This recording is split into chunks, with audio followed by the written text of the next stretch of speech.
Vida de San Alfonso María de Ligorio. Infancia.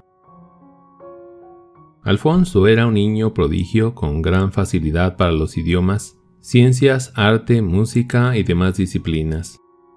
Empezó a estudiar leyes a los 13 años y a los 16 años presentó el examen de doctorado en Derecho Civil y Canónico en la Universidad de Nápoles. A los 19 años era ya un abogado famoso. Su conversión. Según se cuenta, en su profesión como abogado no perdió ningún caso en 8 años, hasta que un día, después de su brillante defensa, un documento demostró que él había apoyado, aunque sin saberlo, lo que era falso. Eso cambió su vida radicalmente. Hizo un retiro en el convento de los lazaristas y se confirmó en la Cuaresma de 1722. Estos dos eventos reavivaron su fervor.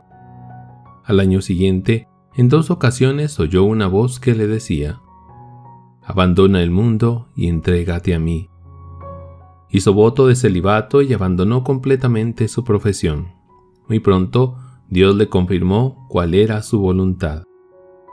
Se fue a la iglesia de Nuestra Señora de la Misericordia a pedir ser admitido en el oratorio.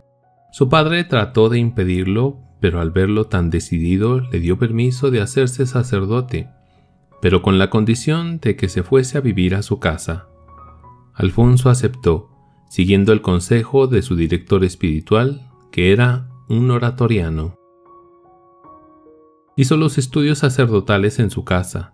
Fue ordenado sacerdote en 1726 a los 30 años. Los 2 años siguientes se dedicó a los vagos de los barrios de las afueras de Nápoles. Predicación sencilla desde el corazón. En los comienzos del siglo XVIII combatió la prédica muy florida y el rigorismo jansenista en los confesionarios. Él predicaba con sencillez. El santo decía a sus misioneros: «Emplead un estilo sencillo, pero trabajad a fondo vuestros sermones. Un sermón sin lógica resulta disperso y falto de gusto. Un sermón pomposo no llega a la masa. Por mi parte, puedo deciros que jamás he predicado un sermón que no pudiese entender la mujer más sencilla». San Alfonso abandonó su casa paterna en 1729, a los 33 años de edad, y se fue de capellán a un seminario donde se preparaban misioneros para la China. En 1730, el obispo de Castellammare, Monseñor Falcoya, invita a Alfonso a predicar unos ejercicios en un convento religioso en Scala. Este hecho tuvo grandes consecuencias porque ayudó a discernir a las religiosas una revelación que tuvo la hermana María Celeste. El día de la Transfiguración de 1731, las religiosas vistieron el nuevo hábito y empezaron la estricta clausura y vida de penitencia. Así comienza la congregación de las redentoristas. En 1732 se despide de sus padres y se vuelve a Scala, y con la ayuda y colaboración de un grupo de laicos, a los 36 años, funda la Congregación del Santísimo Redentor, cuya primera casa perteneció al convento de las religiosas. San Alfonso era el superior inmediato y Monseñor Falcoya era el director general. Duras pruebas. Al poco tiempo comenzaron los problemas. La congregación se dividió entre los 2 superiores. Poco después, la hermana María Celeste se va a fundar otra congregación. A los 5 meses, el santo se quedó solo con un hermano, pero más tarde se presentaron nuevos candidatos y se estableció en una casa más grande. En 1734 funda otra casa en Villa degli Schiavi y se dedica a misionar allí. Su confesionario estaba siempre lleno. Trataba a sus penitentes como almas que era necesario salvar. En 1737 se divulgan rumores sobre la casa de Villa degli Schiavi y San Alfonso decide suprimir esa fundación. Al año siguiente también cierra la casa de Scala. Organizó misiones en Nápoles por 2 años a pedido del cardenal Spinelli, arzobispo. En 1743, al morir Monseñor Falcoya, San Alfonso vuelve a ocuparse de su congregación como superior general y se encarga de redactar las constituciones. A pesar de la oposición de las autoridades españolas, los misioneros reorganizados fundan varias casas.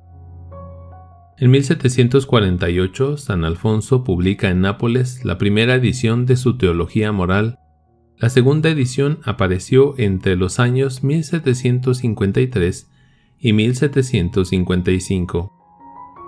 En 1749, el Papa Benedicto XIV aprobó la congregación y a partir de eso el éxito fue enorme. Las glorias de María.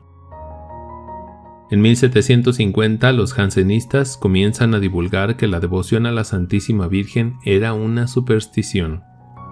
San Alfonso defiende a Nuestra Señora publicando Las glorias de María. San Alfonso era estricto pero a la vez tierno y compasivo. En el proceso de beatificación, el padre Cajone dijo: «A mi modo de ver, su virtud característica era la pureza de intención. Trabajaba siempre y en todo por Dios, olvidado de sí mismo. En cierta ocasión nos dijo: por la gracia de Dios jamás he tenido que confesarme de haber obrado por pasión. Tal vez sea porque no soy capaz de ver a fondo en mi conciencia, pero, en todo caso, nunca me he descubierto ese pecado con claridad suficiente para tener que confesarlo». Esto es realmente admirable teniendo en cuenta que San Alfonso era un napolitano de temperamento apasionado y violento, que podía haber sido presa fácil de la ira, el orgullo y de la precipitación. Nombrado obispo. A los 60 años fue elegido obispo de Saint Agatha de Goti, diócesis pequeña con 30.000 habitantes, 17 casas religiosas y 400 sacerdotes, entre los cuales había varios que no practicaban su ministerio sacerdotal o llevaban mala vida. Algunos celebraban la misa en 15 minutos. San Alfonso los suspendió, ipso facto, a no ser que se corrigiesen, y escribió un tratado sobre ese punto. En el altar, el sacerdote representa a Jesucristo, como dice San Cipriano, pero muchos sacerdotes actuales, al celebrar la misa, parecen más bien saltimbanquis que se ganan la vida en la plaza pública. Lo más lamentable es que aún los religiosos de órdenes reformadas celebran la misa con tal prisa y mutilando tanto los ritos que los mismos paganos quedarían escandalizados. Ver celebrar así el santo sacrificio es para perder la fe. Poco después se desata en su diócesis una terrible epidemia que San Alfonso había profetizado 2 años antes. Se morían por millares. El santo, para ayudar a las víctimas, vendió todo lo que tenía y la Santa Sede le autoriza a usar fondos de la diócesis y contrae grandes deudas. Sus esfuerzos por reformar la moralidad pública le trajo numerosos enemigos que lo amenazaron de muerte. Solía decir: «Cada obispo está obligado a velar por su propia diócesis. Cuando los que infringen la ley se ven en desgracia, arrojados de todas partes, sin techo y sin medios de subsistencia, entrarán en razón y abandonarán su vida de pecado». Dirigió la diócesis de Santa Ágata por 19 años. Problemas de salud. En junio de 1767 sufre un terrible ataque de reumatismo que casi lo lleva a la muerte. Al terminar de celebrar la misa el 21 de septiembre de 1774, San Alfonso se desmayó y quedó inconsciente por 24 horas. Cuando regresó en sí, dijo a los presentes: «Fui a asistir al Papa, que acaba de morir». El Papa Clemente XIV muere el 22 de septiembre de 1774.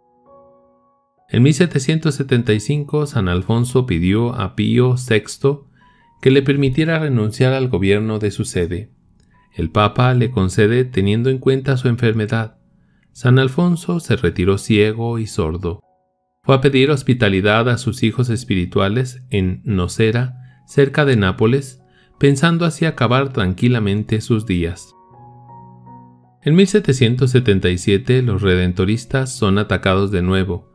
El santo sufre con paciencia muchas humillaciones a causa de la traición de Monseñor Testa, que era capellán del rey. El santo se vio excluido de la congregación que había fundado.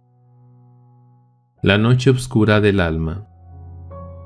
Dios le reservaba una prueba aún más dura. Entre 1784 y 1785, el santo atraviesa por un terrible periodo de noche oscura del alma.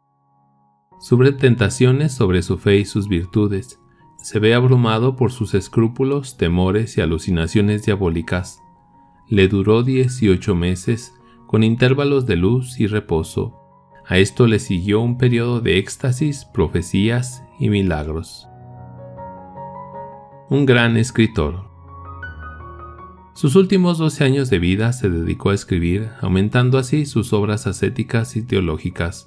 Sus más conocidos libros son La práctica de amar a Jesucristo, La preparación para la muerte y Las glorias de María. La Theologia Moralis fue una obra que influyó en la formación del clero hasta hace pocos años. Muerte y canonización. El santo murió 2 meses antes de cumplir 91 años.